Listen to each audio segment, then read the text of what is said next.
Привет всем! А сегодня будут котики, будут лебеди, будут лебедята. В общем, будет вся веселая компания. А на их фоне будет рассказ. На канале есть видео «Котики, лебеди и немцы», где был некоторый рассказ, некоторая тема, которую мы потом с вами обсудили в комментариях. А сейчас будет другой рассказ. На этот раз этот рассказ будет такой с приколом. В общем-то, я думаю, что вам понравится. И у многих из вас он наверняка вызовет некоторые ассоциации со своей жизнью, со своими ситуациями. И давайте тоже его обсудим и покомментируем. Итак, рассказ называется «Секретная папка. Лечение слуха». А секретная папка будет два рассказа. Вот первый у нас про лечение слуха. Итак, мы с супругой закончили институт в Новосибирске в 1985 году. И надо было куда-то распределяться. Распределяться в Новосибирске было невозможно. У нас был ребенок уже. А там не давали ничего вообще. То есть семейное общежитие было получить невозможно. Был тут у меня со мной в комнате в общежитии жил один студент. У него старший брат, вот он отработал на заводе старшим инженером, он лет 10 уже отработал, и вот он по истечении 10 лет получил барак, квартиру в бараке, двухэтажный такой барак с удобствами на улице. Вот, такая перспектива тогда, так было там с жильем в Новосибирске. Соответственно, мы распределились на военный завод на Урале, в Удмуртии. Там давали сразу общежитие семейным. В общем-то, мы на это и польстились. Приехали туда, климат ужасный, конечно, там абсолютно. И что делать? Дали нам комнату в общежитии, 12 квадратных метров. Нормально, жить можно абсолютно. Общежитие было интересное, оно половина было семейное, а половина для химиков. А для химиков, в смысле не для ученых химиков, а для зэков на химии. То есть таких, которые не в тюрьме сидели, но вот откуда-то оттуда. И у нас, соответственно, в одной половине семейной более-менее спокойно было, хотя тоже на выходные там пьянка сплошная. На половине химиков там, начиная с пятницы и кончая субботой вечером, 2 дня там просто все стояли на ушах, там было весело. Постоянно кого-то били, кто-то кричал, что-то такое происходило. В воскресенье не пили, пить нельзя было. А если в воскресенье выпьешь, в понедельник тебя на завод не пустят. Тебя поймает солдат, а завод военный делал ракеты СС-20. И там солдаты в бушлатах с автоматами, следовая полоса. То есть солдаты за поимку такого пьяного получали увольнительную, а пьяный лишался всего, чего только можно. Для химиков это могло означать изменение режима, а для просто рабочих то, что если тебя поймают в таком пьяном состоянии на проходной, тебя лишают 13, 14, 15 всех этих зарплат, то есть это на круг выходило несколько сотен рублей, гигантские потери и все. Поэтому в воскресенье не пили, но зато отрывались в пятницу, субботу. И было такое общежитие, там был целый район общежитий, напротив нашего общежития было женское, из которого регулярно похороны были. Там, если девушка, она поступила на завод работать, получила комнату общежития. А жизнь сложилась как-то замуж не вышла, семью не создала. Если ты одинокий, получить квартиру невозможно. И они так старели и потом всю жизнь проживали в общежитии, так никогда ни одного дня не пожив в каком-то собственном жилье. И между общежитиями летом бывали танцы. Это сейчас вспоминаю, это, конечно, это мрак полный. При том, что там климат немножко, там в августе было немножко лето, все остальное время года было, так сказать, зима. И текла речка, которая зимой минус 30 на улице, речка не замерзает. Она через металлургические цеха, там в него все сливалось. Она течет фиолетовая и не замерзает. Падает там в Сиву в Каму в Волгу, все нормально. В общем, там привет экология. И меня отправили в смену. Я сменный инженер на вычислительном центре. Вот. При том, что я учился на радиоинженера, ну, мне сказали, ничего, разберешься. Вот. А сменный инженер на вычислительном центре – это такой негр, это раб. Это такая работа, которая, в общем-то, ты ходишь по сменам, и ты вот первое, второе, третье, первое, второе, третье, ну, все. И там научиться чему-то, что-то, ну, невозможно. Вот это такая вот тупая, однообразная работа. А машина устаревшая, там Минск-32 допотопный, а вот на этом Минск-32, это что такое ЭВМ? Это несколько залов, это вот как половина спортзала такого хорошего. И там стояли, при этом это такая мамонт с мозгом мыши. То есть не было ни мониторов, вообще ничего не было, была пишущая машинка. То есть оператор сидит и на пишущей машинке набирает команду. А кругом стоят вот на магнитных лентах огромные такие шкафы, вот магнитофоны эти. Вот. А печатающее устройство, это вот 1,50 м высотой, такое АЦПУ, аналогоцифровое печатающее устройство, вот, которое, когда печатало, оно стреляло как пулемет, вот звук как от пулемета. То есть все это громыхало, грохотало, естественно, никаких наушников, никакого экранирования там. Я потом прочитал, что вот оператор, например, должна была сидеть в кабине из оргстекла. Ну, естественно, никакой кабины, все это давно украли. То есть там народ весь был глухой. Вот. И механик у меня был великолепный парень, но алкоголик. Он глухой был, потому что, вот, во-первых, там шумно, а во-вторых, то, что он пил технический спирт. Ну, руки золотые. И вот он ложился под кондиционер. Что такое кондиционер? Кондиционер – это комната огромная, такие металлические огромные. Это не современный кондиционер, это вот такой монстр. И вот он просто ложился там и спал, и ничего ему не переживал. Он периодически уходил в запой, тогда он просто жил на заводе, чтобы с проходной выходить будешь, поймают, там лишат премии. Ну как? Никак невозможно. И поэтому он просто жил там неделю, 2 недели мог жить на заводе. Жена носила ему покушать. Ну, вот так нормально все было. И, соответственно, я стал понимать в какой-то момент, что, во-первых, я себе слух абсолютно испорчу. У меня и так был не очень хороший. Я подпортил там на практике, в институте, на штамповке работал в цеху. А там я понял, что я просто оглохну, как и все остальные. Там, они там вату в уши затыкали, что-то там пытались, но это все бесполезно было.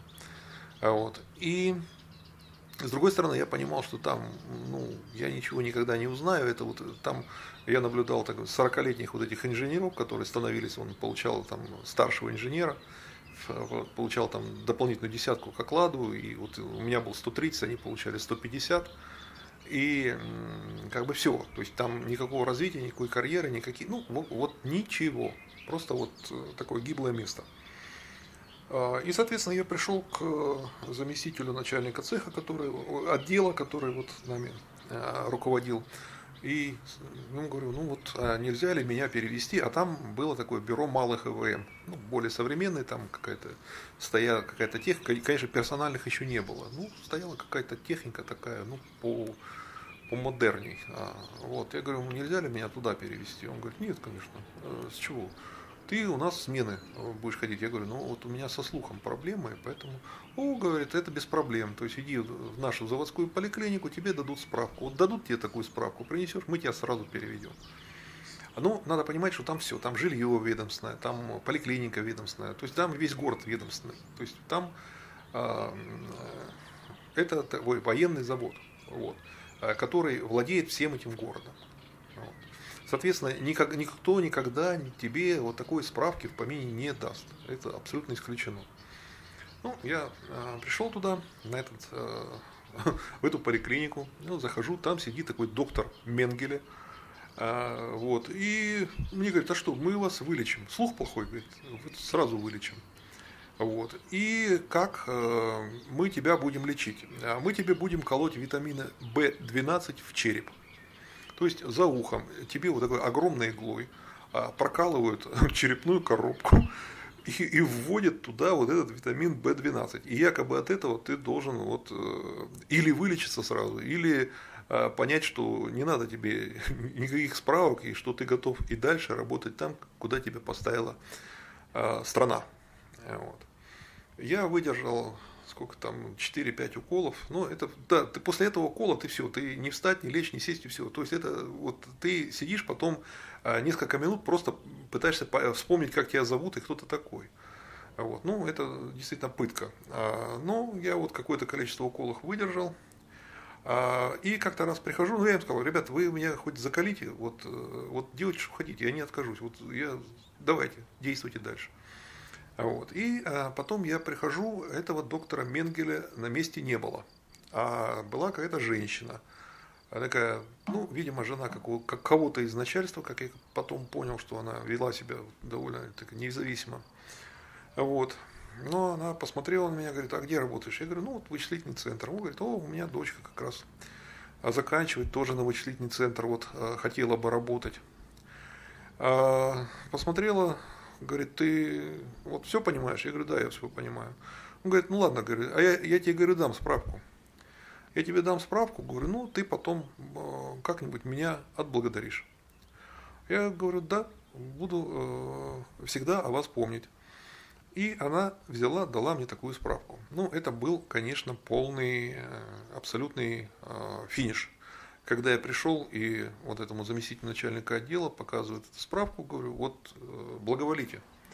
Все.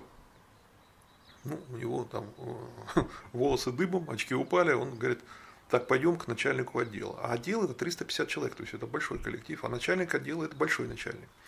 А у нас был бывший секретарь горкома партии.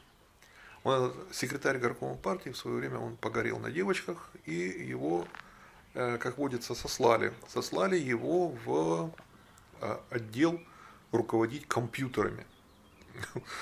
Вот. То есть сидело такое вот чмо абсолютное, то есть его биография, жизненный путь, он сразу говорит: то есть ты про этого человека просто ничего больше можешь не знать. Вот его биографию почитаешь, понимаешь, да, это полное чмо. Вот. Сидит, головка трясется, ручки трясутся, ну, видимо, вот он увлекался не только девочками.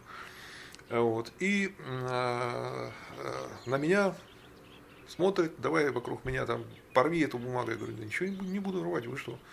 Вот медицина сказала, что я могу, я бессилен, медицина сказала.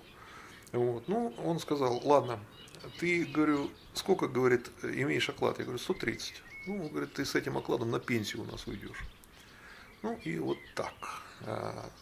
Перевели меня в отдел малых ЭВ, и я как бы стал там что-то учить.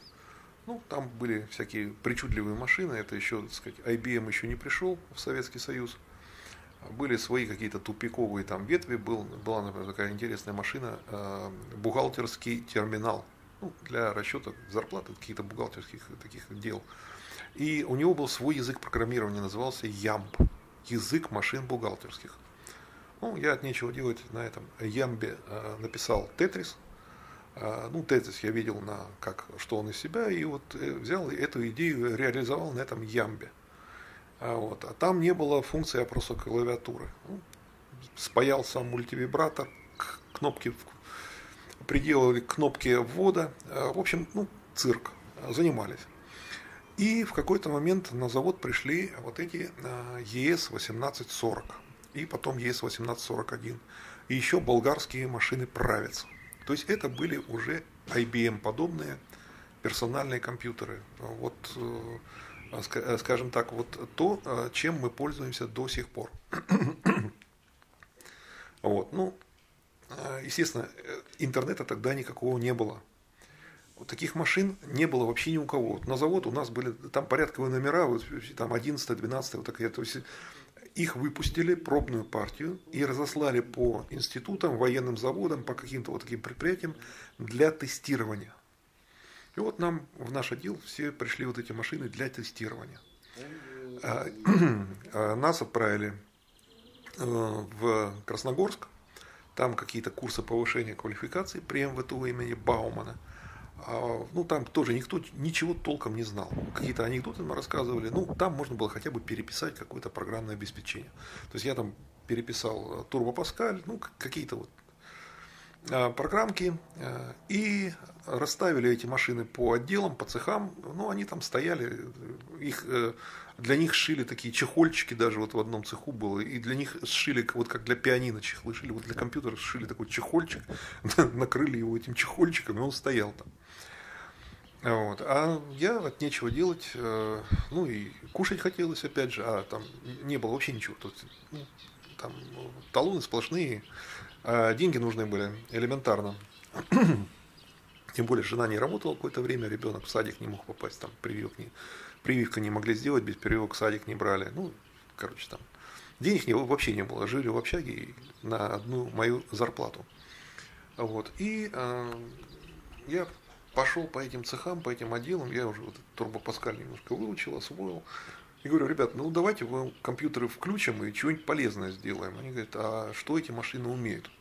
Ну, я стал с ними разговаривать, спрашивать, ну, кому-то, вот вам учет, элементарная программа учета, там, такие вот складского. Вот. А металлургический цех был, у них было интересно, у них была такая проблема, порядок запуска металлов в производство.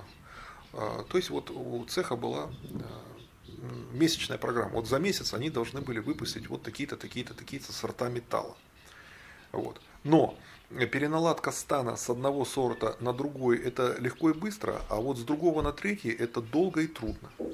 И вот чтобы сделать какую-то оптимальный порядок запуска металлов, чтобы минимизировать перенастройку стана и, соответственно, повысить производительность всего этого дела и просто успеть, у них сидело целое бюро, которое считало вот вручную, они как-то вот рассчитывали вот это время переналадки стана. Это классическая задача оптимизации, которая, ну, я говорю, ребята, а давайте я вам эту задачу сделаю. Вот. И сделал, на самом деле, там ничего такого сложного там не было. И у них это заработало. И они просто вот запищали. И вот все вот эти, где я работал, мне каждый месяц переводили там кто-то 30 рублей, кто-то 50 рублей как премию. Просто на мой заводской номер переводилась премия, ну я получал, ну и была какая-то, деньги какие-то появились хотя бы немножко, ну и опять же работа. Вот. И при этом, в общем-то, в отделе я сидел вот на своих 130 рублях и ждал выхода на пенсию. Вот. И потом приехала комиссия. Комиссия приехала зачем? Приехала проверять, что у вас получилось с этими компьютерами. Пришли к нам в отдел, ну, вот это начальство, вот начальник вот этот с трясущейся головкой, вот все вот эти замы, вот, ну, стоят, блеют, ничего сказать не могут. Ну, вот мы включить его можем, выключить можем, ну, мы вот изучаем, там, что-то вот невнятное. Комиссия стоит, понимает, что, в общем-то, ничего не сделано. Ну, тут я беру слово. Вот, беру слово, говорит, разрешите, сказать, уточнение сделать. И говорю, вот в таком-то цехе, вот металлургический цех, там компьютер считает порядок запуска металлов в эксплуатацию, там разработали программу специальную, которая сейчас облегчила труд по расчету вот очередности запуска металлов. В цехе номер таком-то сделана программа складского учета, и сейчас все это вот склад у них таким образом некоторым автоматизирован. Ну, комиссия сразу, так, давайте нам начальников цехов вот этих, прибегают там начальники цеха, там, металлургического, вот этого, где складская программа, да, вот этот молодой человек нам все сделал, у нас так теперь мы там и все и запускаем, и считаем, и короче, отчитались. Отчитались, и вот эта комиссия, там сказать, ну, председатель там какой-то генерал там, ну, все нормально у них, они говорят, ну что, опыт применения компьютерной техники на вашем заводе мы считаем успешным. Соответственно, в компьютерном отделе будет создано бюро персональных ИВМ, и вы будете получать вот эти персональные ИВМ для их внедрения в работу завода. Вот. Соответственно, создается новое бюро, и показывают на меня пальцем, говорят, а вот это начальник бюро. Ну, там немая сцена. То есть меня собирались увольнять с зарплатой 130, а тут такой поворот. И действительно меня назначили начальником бюро вот этого, дали персонал, мы Ну, как-то стали работать, все это пошло. Потом приехала после института дочка вот этого женщины, врача, которая меня тогда помогла со слухом. Вот, она, так сказать, пошла работать к нам в бюро. Вот, и все было как бы нормально. Но вот все это нормально длилось не очень долго. Я даже успел получить квартиру. То есть мы получили однокомнатную на 5-м этаже в панельном доме квартиру, еще будучи молодыми специалистами. Ну, это было, в общем-то, редкость. А я еще был председателем совета трудового коллектива, когда вот это началось. Меня коллектив отдела избрал председателем совета, будучи молодым специалистом при этом. Вот. В общем, там как-то начала складываться какая-то карьера, все как-то пошло. Вот. И тут неожиданность. Неожиданность какого плана? Михаил Сергеевич Горбачев, он объявил, что сокращает армию на 500 тысяч человек. Вот. И Министерство обороны все поняло, вот как сократить 500 тысяч человек. Очень просто, надо призвать на службу 500 тысяч двухгодичников и через 2-3 месяца их уволить в запас. Вот. И, соответственно, вот тебе и сокращение на 500 тысяч. Вот. И они это сделали. И я попал в армию. При этом это было, когда в отделе все это осознали, говорят, вы что, обалдели, что ли? У нас молодой специалист, который начальник бюро, который вот, так сказать, ценный кадр, какая армия с нашего завода, никогда никто ни в какую армию не ходил. Мы вообще не знаем слова армия. Вот. Действительно, с этого завода, военный завод, который делает ракеты СС-20. Начальника бюро, который там, его забрать в армию, чтобы он в сапогах где-то ходил. Ну, Советский Союз. Вот. Вот меня замначальника отдела, со мной едет, поехали мы в Ижевск, в военкомат главный, а в главном военкомате говорят, а мы ничего не можем сделать. И показывают приказ. Приказ, подписанный не то министром обороны, не то там начальником кадрового вот этого управления каким-то генералом. Каждая страница подписана лично. То есть все говорит, вот не отопрешься, вот мы должны приказ исполнить. Вот фамилию видишь, вижу, подпись видишь, вижу, все. Ну, то есть они понимали там в Москве, что начнут отмазывать, начнут там уклоняться и так далее, и так далее. Они просто, чтобы вот это все провести, они вот так подписали каждую страницу поименно. Не просто призвать тех, кто должен, вот, и военкомат там призывал выполнять какой-то план. Нет, они сделали поименные списки и призвали Советский Союз. И, соответственно, меня в 5 секунд загребли и отправили в Казахстан на военный полигон. Но об этом будет другой рассказ, секретная папка номер 2. А пока все. Я надеюсь, вам понравились котики и лебеди. Я надеюсь, вы напишите свои комментарии, свои воспоминания, как это было у вас. И успехов! Подпишитесь на канал и всего хорошего.